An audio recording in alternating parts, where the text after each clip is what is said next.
ஐந்து கரத்தனை ஆனை முகத்தினை இந்தின் இளம்பிறை போலும் எயிற்றனை நந்தி மகந்தனை ஞான கொழுந்தனை புந்தியில் வைத்தடி போற்றுகின்றேனே.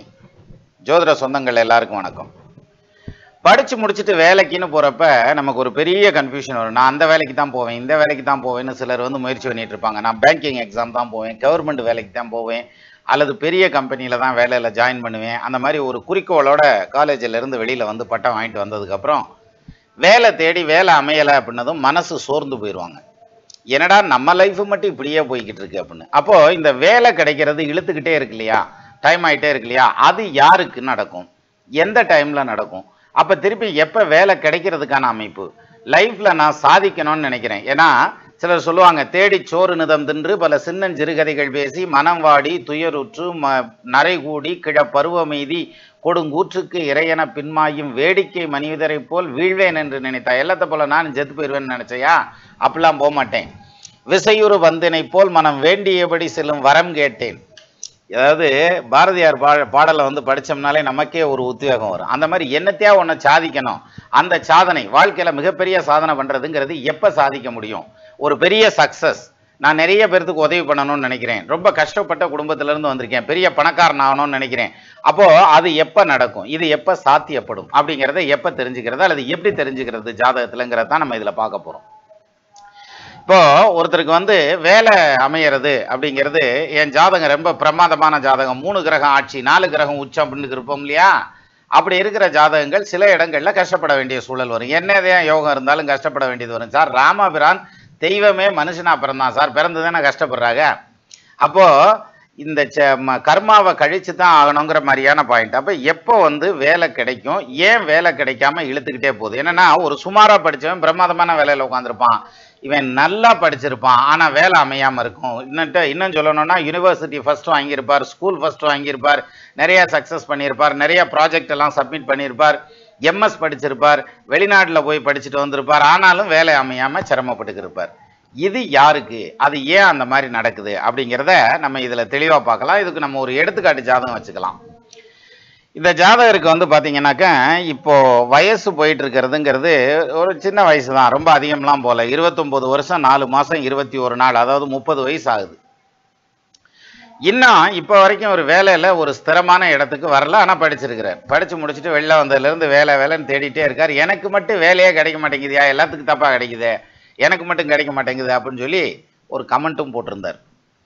சரி, அப்போது இந்த வேலை கிடைக்கல அப்படிங்கிறது ஏன் இவருக்கு இந்த மாதிரியான சோதனையான காலம் நடந்துட்டு இருக்குது அப்படிங்கிறத நம்ம இதில் பார்க்க போகிறோம். அடுத்து எப்போ வேலை கிடைக்கும் அப்படிங்கிறத பார்க்க போகிறோம். இதில் தெரிஞ்சுக்கிட்டோம்னா நம்ம அடுத்து மற்ற ஜாதகங்களை பார்க்குறப்ப அல்லது நம்ம ஜாதகத்தையே பார்க்குறப்ப நமக்கு ஒரு ஐடியா கிடைக்கும். சரி, எப்படி கண்டுபிடிக்கலான்னு இப்போ பாருங்கள். முதல் பாயிண்ட், இவர் பிறந்தது மேஷ லக்னத்தில் பிறந்திருக்காரு. அதுக்கு முன்னாடி 1995 அக்டோபர் மாதம் 14ஆம் தேதி 7 மணிக்கு பிறந்திருக்காரு திருக்கோவிலூரில். லக்னம் மேஷ லக்னம், ராசி மிதுன ராசி, ஜென்ம நட்சத்திரமாக வந்திருக்கிறதுங்கிறது மிருகசீரிட நட்சத்திரம் 4வது பாதம் வந்திருக்குது. அப்போ இவர் பிறந்தது எங்கே, செவ்வாய் தசையில் பிறந்திருக்கிறார். செவ்வாய் ஒரு 1.5 வருஷம் தசை நடத்தியிருக்கார். அதுக்கப்புறம் 18 வருஷம் ராகு தசை நடந்திருக்குது. ராகு கனெக்டட் வித் சுக்கிரன் இந்த 7th ஹவுஸ் அப்படிங்கிறது இவருக்கு டெக்னிக்கல் எஜுகேஷன், பட்ட படிப்பு அதெல்லாம் வரணுங்கிற மாதிரியான அமைப்பு எல்லாம் படித்தார். இந்த இடத்துல கூட ஒரு விஷயத்த, ஒரு அடிப்படையை புரிஞ்சுக்கலாம். லக்னத்துக்கு 5ஆம் இடம் அப்படிங்கிறது உயர்கல்வி ஸ்தானம் அப்படின்னு சொல்லி சொல்கிறாங்க. அந்த உயர்கல்வியை குறிக்கக்கூடிய இடம் எது இந்த ஜாதகத்தில்? 5ஆம் இடமான சிம்மம். சிம்மத்துக்கு அதிபதி சூரியன் 6ல் மறைஞ்சு ஒன்னார். அப்புறம் எப்படி அப்போ பட்டம் வாங்குவேன் அப்படின்னாக்க நிச்சயமாக வாங்குவார். என்ன காரணம்? இந்த சூரியன் 6ஆம் பாவத்தில் போய் நின்னாலும் 6க்கு அதிபதியான புதன் ஆட்சி உச்சம் பெற்ற நிலையில் நிற்கிறதுனால இந்த ஜாதகத்தில் புதனுக்கும் மறைவில்லை, சூரியனுக்கும் மறைவில்லை, 2 கிரகமே மறையலை. அதனால் சூரியன் பலம் பெற்ற நிலையில் நிற்கிறார். அப்போ இவருக்கு புத்திர பாக்கியத்துலேயும் குறைவு இருக்காது, பட்டப்படிப்பும் நல்லபடியாக முடிச்சுட்டு வந்துடுவார்ன்ற மாதிரியான அமைப்பு. சரி, அது ஒரு பக்கம் இருக்கட்டும். இப்போ நம்ம எடுத்துக்கிட்ட காரியங்கிறது இவருடைய தொழில். இப்போ பாருங்கள், அந்த ராகு தசை முடியல இந்த ஜாதகனுடைய வயசு என்னவா இருக்கும்? இருங்க வரேன். ராகு தசை முடிகிறப்ப 18 வருஷம் 5 மாதம், 18 வருஷம் 5ல் தான் ஆரம்பிச்சிச்சு. 19 வருஷம் 6 மாதத்தில் ராகு தசை முடிஞ்சு குரு தசை ஆரம்பிக்குது. அப்போ 20 வயசுலேருந்து கிட்டத்தட்ட 36 வயசு வரைக்கும் நடக்கக்கூடியது குரு தசை. இந்த குரு தசையில் 2015 ஆரம்பித்து 9 வருஷம் போயிருக்குது. ஆனால் இன்னமும் இவர் வேலையில் பிரமாதமாக அமையலை, செட் ஆகலை, என் திருப்திக்கு ஜாப் சாட்டிஸ்ஃபேக்ஷன் செட் ஆகலை, அல்லது என்னுடைய எக்ஸ்பெக்டேஷன் ஃபுல்ஃபில் ஆகலை என்னுடைய கரியரில் அப்படிங்கிற அந்த ஒரு பாயிண்டோட நிற்கிறார். இதுக்கு என்ன காரணம்? ஏன் குரு இப்படி சோதிக்கிறார்? குரு நல்ல கிரகம் தானப்பா அப்படின்னாக்க நல்ல கிரகம் தான். அவர் 8ஆம் பாவத்தில் போய் மறைந்து விட்டார் அப்படின்னு சொல்லலாமான்னா சொல்ல முடியாது. என்ன காரணம்னா 8க்கு அதிபதியான செவ்வாய் ஆட்சி பெற்ற நிலையில் நிற்கிறார். அப்போ அவர் மறையலை அப்படின்னு அர்த்தம். எது? குரு மறையலை. ஸோ 8ஆம் இடத்துல குரு இருக்கிறது இவருக்கு வேலை கிடைக்காம இருக்கிறதுக்கு பிரச்சனையே அல்ல. நம்ம அப்படி புரிஞ்சுக்குவோம். சரி, அப்போ வேற என்ன காரணத்தினால இவருக்கு வேலை கிடைக்கல? குரு தசையில ஏன் வருத்துது அப்படின்னாக்க இந்த குரு ஆட்சி பெற்ற செவ்வாயோட நிற்கிறார். ஆட்சி பெற்ற செவ்வாய் அப்படிங்கிறது நான் பல இடங்களில் நம்ம பேசியிருக்கோம். ஒரு கிரகம் ஆட்சி பெற்ற நிலையில நின்று அல்லது உச்சம் பெற்ற நிலையில நின்று தசாபுத்தி நடத்துச்சுன்னா அந்த ஜாதகனுக்கு அந்த பர்டிகுலர் திசையோ அல்லது புத்தியோ முடியறதுக்குள்ள தான் செஞ்சுட்டு இருக்க வேலையில் அல்லது தான் செஞ்சுக்கிட்டு இருக்க தொழிலில் கண்டிப்பாக டிஸ்டர்ப் பண்ணும் அப்படிங்கிற மாதிரியான பாயிண்ட்டை நம்ம பல ஜாதகங்களில் பல வீடியோக்களில் பார்த்துருக்கோம் எடுத்துக்காட்டுகளோட. இப்போ இதையும் ஒரு எடுத்துக்காட்டாக வச்சுக்கலாம். என்ன காரணம்? இந்த ஜாதகத்தில் செவ்வாய் ஆட்சி பெற்ற நிலையில் நின்று, அவர் லக்னாதிபதியும் கூட, செவ்வாய் ஆட்சி பெற்ற நிலையில் நின்று அந்த செவ்வாய் வாங்கியிருக்கிற சாரம் குரு சாரம் வாங்கி அந்த குருவும் சேர்ந்து நின்று திசை நடத்துகிறார். இப்போ மாட்டிக்கிச்சா? ஆட்சி பெற்றவனோட செவ்வாய் ஆட்சி பெற்றவனோட அந்த குரு நிற்கிறனால குரு அதிபலம் வாங்குறார். அப்போ இவர் வேலைக்கு போக முடியாது. இப்போ சரி, இதில் அடிஷ்னலாக சும்மா ஆடுறவங்க சலங்கையை கட்டுன்னு வாங்கல, அது மாதிரி இந்த செவ்வாய் ஆட்சி பெற்று நிற்கிறதுங்கிறதே வேலை வாங்கி கொடுக்கறது சிரமம். அதை இன்னொரு ஆட்சி பெற்ற கிரகமான சனி தனது 10ஆம் பார்வையால் பார்க்குறார். சரியா? அப்போ 2 ஆட்சி பெற்ற கிரகங்கள் சம்மந்தப்பட்டு கூட குரு தசாநாதன் உட்காந்து அவர் அங்கே தசை நடத்திக்கிட்டு இருக்கார். இப்போ இந்த குரு தசை இவருக்கு சேலஞ்சிங்கான தசை தான், இல்லைன்னு சொல்ல முடியாது. ரெண்டாவது, இந்த குரு உட்கார்ந்துருக்கிறது எங்கே உட்கார்ந்துருக்கிறாரு? புதனுடைய சாரம் வாங்கியிருக்கார், அதாவது கேட்ட நட்சத்திரம் சாரம் வாங்கியிருக்கார். இந்த புதன் எப்படி இருக்காரு? அவரும் உச்சமாக இருக்காரியா ஆட்சியாக இருக்காரியா? அப்போ பாருங்க, புதன் ஆட்சி உச்சம், செவ்வாய் ஆட்சி, சனி ஆட்சி, ஆட்சி பெற்றவனை பார்க்குறான், சாரம் கொடுத்தவன் கூடவே இருக்கிறான் செவ்வாய் கூட. அது மட்டும் இல்லாமல் இந்த குருவும் ஆட்சி உச்சம் பெற்றவனுடைய சாரத்தில் நிற்கிறார். இவ்வளவும் ஆட்சி உச்சம்ங்கிற அந்த ஒரு பாயிண்ட்டு கம்பைன்ட் ஆகிறதுனால இந்த ஜாதகருக்கு குரு தசையில் அவருடைய சாட்டிஸ்ஃபேக்ஷனுக்கு ஃபுல் ஃப்ளஜ்டாக வேலை அமைகிறதுங்கிறதுக்கான வாய்ப்பு இல்லை. சரியா? ஆனால் இவர் மிகப்பெரிய சாதனைகளை செய்கிறதுக்கு அமைப்பு இருக்குது. எது? இவர் வேலைக்கு போக மாட்டார் அப்படின்னு சொன்னதுமே இந்த ஜாதகம் வீணா போன ஜாதகம், இவருடைய கெரியர் வேஸ்டாத்தியம் போகும், 3 கிரகம் ஆட்சியாக இருக்குல்ல அப்படின்ற மாதிரியான பாயிண்டில் போகிறதானா அப்படி போகக்கூடாது. அப்படி போனால் அங்கேயும் தப்பு வந்துடும். இப்போ பாருங்கள், இந்த குரு தசையினுடைய ஃபஸ்ட்டு பார்ட் முடிகிற வரைக்கும், ஃபஸ்ட் பார்ட் ஆல்மோஸ்ட் முடிஞ்சிருச்சு, இருந்தாலும் ஃபஸ்ட் பார்ட் முடிஞ்சதுக்கப்புறம் செகண்ட் பார்ட்டில் இந்த ஜாதனுடைய சம்பாத்தியம் இருக்கும். எந்த விதத்தில் இருக்கும் அப்படின்னா, இவருக்கு பெரிய அளவில் ஜாப் சாட்டிஸ்ஃபேக்ஷன் இருக்காது. அதே மாதிரி ஊர் விட்டு ஊர் மாதிரி வெளியூரில் போய் வேலை பார்க்கணுங்கிற மாதிரியான சூழ்நிலை உருவாகும். வெளியூர் போனால் தான் வேலை அமையும். சொந்த தொழில் பண்ணலாமா அப்படின்னா சொந்த தொழில் பண்ணுறதுக்கு பொருளாதாரம் இடம் கொடுக்காது. அதை மாரி ஜென்ரேட் பண்ணி போட்டாலும் ஜெயிக்க முடியாது. அப்போ மாட்டிக்கும். அப்போ சொந்த தொழிலும் பண்ண முடியாது, உள்ளூரில் வேலையும் பார்க்க முடியாது. இடம் விட்டு இடம் மாதிரி வேலைக்கு போய் தன்னுடைய தகுதிக்கு குறைஞ்ச வேலையை தான் இந்த ஜாதகன் இப்போ பார்த்தே ஆகணும், பார்க்க முடியும், வேறு ஆப்ஷன் இல்லை. தன்னுடைய தகுதிக்கு குறைஞ்ச வேலை அப்படின்னா இவர் ₹1,00,000 சம்பாதிக்கிறவர்னா ஒரு 1/3 சம்பாதிப்பார், ஒரு 25,000 சம்பாதிப்பார், 40,000 சம்பாதிப்பார், அந்த மாதிரி தான் போகும். அதை விட்டுட்டு நான் ₹1,00,000 சம்பாதிக்கிற அளவுக்கு படிச்சிருக்கேன், நான் ₹2,00,000 வேலைக்கு தான் போவேன் அப்படின்னம்னாக்கும் போக முடியாது. அந்த ₹1,00,000 வேலைக்கே போக முடியாது. சரி, இது எவ்வளவு நாளைக்கு அந்த சிரமம் அப்படின்னம்னா இந்த குரு தசை முடிகிற வரைக்கும். அப்போ குரு தசை எத்தனை வயசில் முடியுது? ஆல்மோஸ்ட் 35 வயசில் முடிஞ்சு 36வது வயசில் சனி தசை ஆரம்பிக்குது. இப்போ பாருங்க, இந்த குரு கொடுக்காத யோகத்தை சனி கொடுப்பார். நீ என்ன சொல்ற? சனி நீசன், மோசமானவன், தாழ்மையான எண்ணம் கொண்டவன், சனி கெடுத்துருவார், எல்லாம் சரி. ஆனால் எல்லா இடத்துலையும் அதெல்லாம் ஒர்க் அவுட் ஆகாது. இந்த ஜாதகன் சனி தசையில் ஜெயிக்க போகிறார். எப்படி தெரியுமா? இப்போ பாருங்க, லக்னத்துக்கு 11ஆம் பாவத்தில் சனி உட்காந்துருக்கார். அவர் பாதகாதிபதிப்பா, அதனால அது தோத்து போயிரும்பா அப்படின்னாக்க அப்படிலாம் தோக்காது. லாபாதிபதி லாபஸ்தானத்தில் ஆட்சி. தனாதிபதி யார் சார்? 2க்கு அதிபதி சுக்கிரன், அவர் 7ஆம் இடத்துல ஆட்சி. ஆக தனாதிபதி ஆட்சி, லாபாதிபதி ஆட்சி. செப்பிய தனத்தி லாபம் தனியராய் அவர்கேள் ஒன்னன் ஒப்பிய லாபமானோ உதயாதி தனக்கேழாகில் கப்பிய ரவிபூமன் காரியும் மரவநோக்க எப்பவும் குறைவில்லாது இமகிரி போல வாழ்வான் அப்படின்னா பிரமாதமா பிழைப்பான்னு சொல்லி சொல்றான். ஏன் அப்ப பாதகாதிபதி வேலையை செய்யாதா?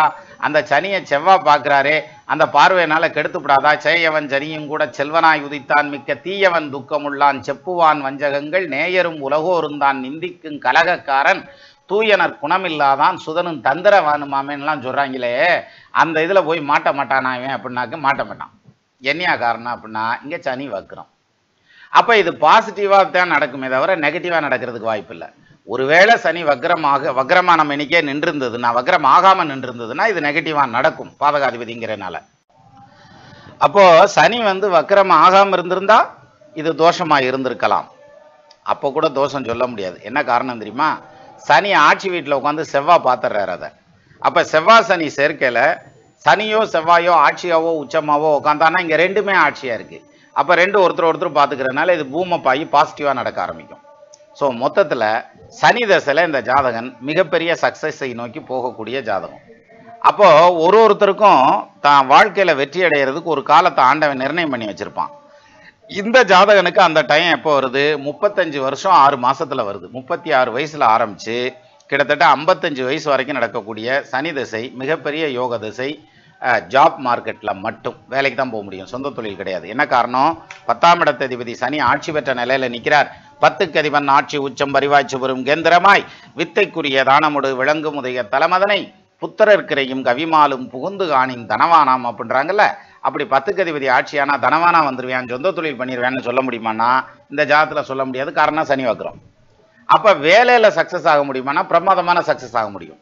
அப்ப காலத்துக்கும் வேலை பார்ப்பாரானா நிச்சயமா கிடையாது. அடுத்து வர்ற புதன் புத்தியில இவருக்கு வேலை, புதன் திசையில வந்து வேலைங்கிறது காலியாகி சொந்தமா தொழிலை நோக்கி போயிடுவார் அப்படின்ற மாதிரியான அமைப்பு தான் இந்த புதன் புத்தியை பொறுத்த வரைக்கும். ஏன் என்ன காரணம்? ஏன் புதன்ல அப்படி சொல்றோம் அப்படின்னா புதன் ஆல்ரெடி உச்சமாயி நிற்கிறார். அப்போ உச்சமாயி நிற்கிறவர் அஸ்த நட்சத்திரம் சந்திரன் சாரம் வாங்கி நிற்கிறார். சந்திரன் நிற்கிறதும் உச்சம் பெற்றவனுடைய வீட்டில் நிற்கிறார். அவர் உட்கார்ந்துருக்கிறதும் ஆட்சி பெற்றவனுடைய காலில் உட்காந்துருக்கார். இப்போ ஒரு கேள்வி வரும், எப்பா குரு தசைக்கு இப்படித்தானே சொன்னேன், அதனாலதான் குரு தசையில் வேலை வாய்ப்பு மேலே சொந்த தொழிலும் பண்ண முடியாதுன்னு சொன்னேன். இப்போ புதன் தசையிலையும் அப்படித்தானே வருது. 19 வருஷம் கழிச்சு சனி தசை முடிஞ்சு வரையில. அப்போ புதன் தசையில மட்டும் ஏன் சொந்த தொழில் பண்ணலான்னு சொல்ற அப்படின்னாக்கா அதுக்கு ஒரு காரணம் இருக்குது. அப்போ இவருக்கு மெச்சூரிட்டியும் இருக்கும், இவர் கையில சனி தசையில சம்பாரிச்ச பொருளாதாரமும் இருக்கும். கிட்டத்தட்ட 55 வயசு வந்துருது. அப்போ இவர் வந்து இன்வெஸ்ட்மெண்ட் சைடில், ஏன்னா புதன் வந்து இன்வெஸ்ட்மெண்ட் இல்லையா, இந்த mutual investments, share market investments, இந்த மாதிரியான இன்வெஸ்ட்மெண்ட் சைடில் இவருக்கு நல்லதொரு வருமானமும் அதை சுயமாக செய்யறதுக்கான அமைப்பும் உருவாக்கி கொடுக்கும். ஒரு சிலருக்கு வந்து புதன் ட்ரேடுங்கிறதுனால ட்ரேடு பண்ணுறதன் வழியாகவும் வருமானத்தை ஏற்படுத்தி கொடுக்கும். அப்போ அந்த புதன் தசை முடிகிறப்ப பார்த்தீங்கன்னா அடுத்து கேது தசையை பற்றி நம்ம யோசிக்கவே வேண்டியதில்லை. என்ன காரணம் அப்படின்னா கேது தசைங்கிறது வந்து இவருக்கு 72 வயசுல வருது. அதுக்கப்புறம் தொழில் பண்ணுனா என்ன பண்ணாட்டி என்ன போங்க ஏன்ட்டு போயிடலாம், முடிஞ்சு போயிடும். அப்போ இந்த ஜாதகத்துல குரு வந்து இப்ப நம்ம பல இடங்கள்ல பார்த்துருப்போம் சார், குரு வந்து யோகம், குரு வந்து முழு சுப கிரகம் எல்லாம் சொல்லியிருப்போம். ஆனா இவருக்கு முழு சுப கிரகத்தினுடைய தசை தான் நடந்துட்டு இருக்கு. அப்புறம் ஏன் வச்சு செய்யுது அப்படின்னாக்க இதுதான் காரணம். அப்ப செகண்ட் ஹாஃப் எப்படி இருக்கும் அப்படின்னா ஒரு பிரீத்திங் ஸ்பேஸ்ன்னு ஒன்று கொடுக்கும். அதாவது இவருக்கு வந்து ஒரு மினிமமான ஒரு அதாவது சனி தசையில் இவர் என்ன சம்பாதிக்கிறாரோ அந்த சம்பாத்தியத்தில் ஒரு 40% 50% வந்து இந்த குரு தசையில் சம்பாதிப்பார். குரு தசை முடிஞ்சதுக்கப்புறம் சனி தசை வருது இல்லை, அந்த சனி தசையில் டபுள் த டைமுக்கு மேலே சம்பாதிக்கக்கூடிய யோகம் அப்படின்றது இந்த ஜாதகத்தில் இருக்கு. அப்போ ஒரு மனுஷன் சக்சஸ் ஆகிறது எந்த வயசுல சக்சஸ் ஆவேன் அப்படிங்கிறத எப்படி பார்க்கறது அப்படின்னா இது மாதிரி ஜாதகத்தை எடுத்து வச்சுட்டு பார்த்தோம்னா அந்த சக்சஸ் எப்போ வரும் அப்படிங்கிறது தெரியும். அப்போ நம்ம பஸ் எப்போ வரும்னு தெரிஞ்சா அதுக்கு தகுந்த மாதிரி நம்ம மென்டலாகவும் ஃபிசிக்கலாகவும் ப்ரிப்பேராக இருக்கலாம், ஏமாற்றம் வராது. சார் ஏமாற்றம் எப்போ வரும் அப்படின்னா ஒரு எதிர்பார்ப்பை கிரியேட் பண்ணுறப்ப தான் ஏமாற்றம் வரும். நமக்கு எதிர்பார்ப்பு இல்லைங்கிற பட்சத்தில் அல்லது எதிர்பார்ப்பை தள்ளி வச்சிடறோங்கிற பட்சத்தில் நமக்கு ஏமாற்றம் வராது. அப்போ வாழ்க்கையில் ஃப்ரஸ்ட்ரேஷன் ஆக மாட்டீங்க, வெறுப்பு வராது, வாழ்க்கை வெறுத்து போச்சுன்னு சொல்ல மாட்டாங்க. இவர் அப்படித்தான் சொன்னார் இந்த ஜாதகர், நான் வாழ்க்கையே வெறுத்து போச்சு, என்ன பண்ணுறதுன்னு எனக்கு தெரியலையா, என்னதையா செய்யிட்டா அப்படின்னு சொல்லி கேட்டார். ஆனால் பயப்பட வேண்டியதில்லை, இந்த அந்த எல்லைக்கோடு எங்கன்னு தெரிஞ்சுன்னா நமக்கு நிம்மதியாக இருக்கும். அதே மாதிரி வாழ்க்கையில் சக்ஸஸ் ஆயிடுவோமான்னு தெரிஞ்சதுன்னா நிம்மதியாக இருக்கும். எல்லா ஜாதகமுமே ஏதாவது ஒரு சந்தர்ப்பத்தில் வாழ்க்கையில் நிச்சயமாக சக்ஸஸ் ஆயிடுவாங்க சார். சக்ஸஸ் ஆகி சிலர் அப்படியே மெயின்டைன் ஆவான், சிலர் கீழே விழுந்துருவான், சிலர் மேலேயே போய்கிட்டு இருப்பான். அப்போ இதெல்லாம் எதை பொறுத்தது அப்படின்னாக்கா அவங்களுடைய கர்மாவை பொறுத்தது. சரியா? இப்போ ராவணன் வந்து பார்த்தீங்கன்னா மிகப்பெரிய அரசனா வந்துட்டான், ஆனால் அதையே மெயின்டைன் பண்ணியிருக்கலாம். தேவையில்லாத வேலையெல்லாம் செஞ்சு கீழே விழுந்துட்டான்ல. பொன்றுதல் ஒரு காலத்து தவறுமோ புதுமை இதன்றோ இன்றுளார் நாளை மாழ்வார் புகழுக்கும் இறுதி உண்டோன்ட்டு புறப்பட்டான்ல. ஸோ அது மாதிரி சிலருக்கு வந்து அந்த யோகம் அடிபடும், சிலருக்கு அடிபடாது. இது வந்து கிட்டத்தட்ட பின்யோக ஜாதகம் மாதிரி. அப்போ சனி தசையில் தூக்கி விட்டுச்சுன்னா புதன் தசையிலையும் நல்லாயிருக்கும். அப்போ ஒரு ஜாதகம் எப்போ வெற்றி அடையும் அப்படிங்கிறத தெளிவாக கணிச்சு வச்சிட்டோம்னா நமக்கு வந்து இந்த எதிர்பார்ப்பு குறைஞ்சிரும். அப்போ ஏமாற்றம் இருக்காது. எல்லாரும் வாழ்க்கையில் ஒரு நாள் கண்டிப்பாக வெற்றி அடைவாங்க. அதுதான் கர்மா. முழுமையான ஒரு தோஷ ஜாதகமோ முழுமையான ஒரு யோக ஜாதகமோ எங்கேயும் கிடையாது. ஒன்றில் யோகம் தூக்கலாக இருக்கும், ஒன்றில் தோஷம் தூக்கலாக இருக்கும். அவ்வளோதான் வித்தியாசமே தவிர அது எப்போ மாறுபடும், அந்த பேலன்ஸ் எப்போ மாறுபடும் அப்படிங்கிறத பார்த்து தெரிஞ்சுக்கிட்டோம்னா நமக்கு வாழ்க்கையில் ஏமாற்றம் கிடையாது. எல்லோருக்கும் வெற்றி நிச்சயம். மீண்டும் நம்ம இன்னொரு வீடியோவில் சந்திக்கலாமா? நமது நண்பர்கள் ஆள் போல் தழைதழைத்து அருகது போல் வேரூன்றி மூங்கில் போல் கிடை கிடைத்து முதியாமல் வாழ்ந்திருக்க வாழ்கவென வாழ்த்தி அமைகிறேன். வணக்கம்.